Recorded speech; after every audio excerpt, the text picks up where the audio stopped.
Hey everybody! Justin Cena here. How's it going? Super important video I'm going to shoot for you right now. This is the #1 conversion rate killer on Shopify, and I've reviewed probably thousands of sites at this point. I see this a lot. A lot of new sites don't do this. It's really the easiest thing that you can do to hurt yourself. If you skip this step, and I'm going to show you exactly what it is, you're just going to automatically kill your conversion rate at the worst possible point. And what I'm talking about is the customization that Shopify allows you to do to the checkout page. Okay, not the cart, but the actual checkout page. And I'm going to show you a couple of good examples first on some really popular Shopify stores over here. And I've got some products up over here. I'm going to just add them to the cart and go through into the checkout because I want to show you really what I'm talking about. And you see we're over here into a typical Shopify checkout. You're going to see that there's not much that you can customize, right? And if you've gone through your own custom theme panel, you know that on the checkout, there's really only a couple options, but it's super important that we take advantage of them and we do them the right way. I'll come over here again, show another product. This is another big Shopify store. Yes, we vibe. Come over here, add any size, add to cart, right? And what I want you to pay attention to is the branding, right? You see the branding on all these pages. Pay attention to the branding on the checkout page as well. Come over here, take a look at a hoodie, right? Taking a look at the branding again, the look and feel, the colors, the fonts, how the site looks, right? And then we're going to the cart, right? We're going to continue hopefully seeing the same consistent theme as I add this. And then I'll go to cart here, show you a couple examples. And if you didn't know any of these were Shopify stores, all you need to do is just put /admin at the end of the URL, and you'll see if it's Shopify or not. And you see over here, okay, same page. And Gymshark, big brand, there's Shopify as well. Come over here and we'll go to checkout and notice the branding, notice all the branding. Okay, so what am I talking about specifically that is so bad? Well, you see over here, we basically only have 2 or 3 options of what we can do. They're using some extra scripts and things like that, but what you can literally do is place your logo or an image banner up here and set your color scheme. It's very easy to do, but people just forget about it, and it's super important. It kills conversion.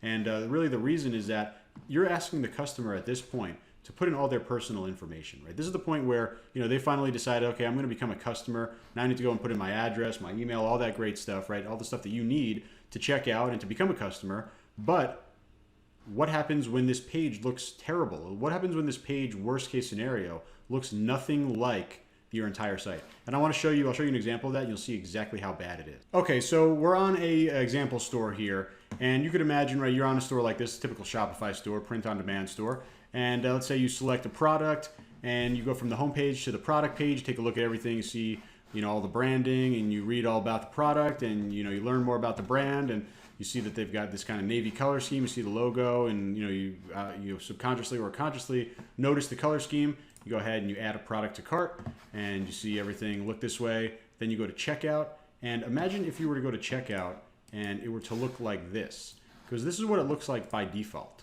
So again, I want to step you through the process because I think it's really powerful when you see it, right? You have a customer that's on this page, right? And even if they're not looking for it, they see everything subconsciously in terms of the logo and the trust and how they kind of judge the website visually. Right, so they're seeing that, they go to a product page, and of course they see the same layout, right? I got the logo, and now we see more colors, we see more branding, we see specific fonts and bold and all that stuff where we actually have our formatting here. Okay, then you even get to the cart page, and it still looks the same, right? And then we get to the page where they start asking for personal information, and it looks like this. Right, I can't tell you how many sites I see where they just ignore this completely.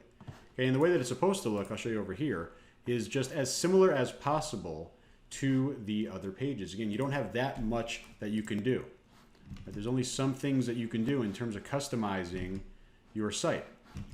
Right? So you want to put the logo, 100%. You need to put the logo. And then there's a couple of colors that you could do. You could do outlines and buttons.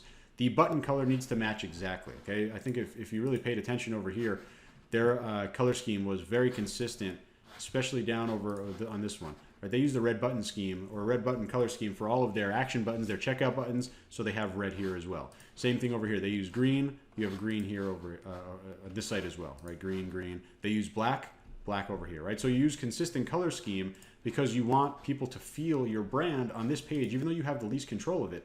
The last thing that you could do is have it looking like this. Like I said, I've done so many reviews where the page looks like this, where they just haven't gotten to this, they haven't seen this in the back end. It's very easy. I'm going to show you Here's that Chunky Pets backend, right? Here's the theme panel, how you customize the theme.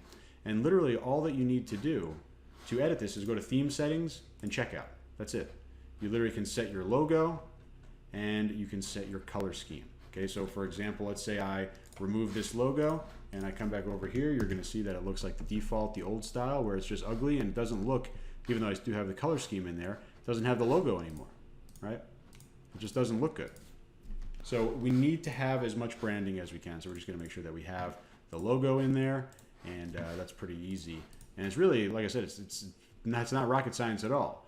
It's just that you absolutely need to do it. It needs to look as similar to your site as possible. And you see all these big stores, they do it correctly. They have the branding done exactly right. Look and feel from the cart page to the checkout page, the category page, the about us page, of course the home page and the products page.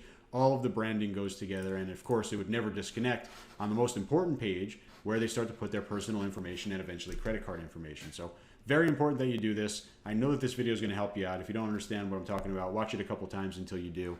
I think it's pretty straightforward. Get inside your theme editor. It's literally called the checkout section. Put your logo, put your color scheme, and that's all you need to do to really avoid what I've seen as the #1 Shopify conversion rate killer. So if you want more videos like this, please subscribe to my channel. I've got tons of different playlists with all this free content, tons of stuff for you to learn. Just give it a subscribe. I know it's going to be worth your time. Thanks for watching this video, and I'll talk to you real soon.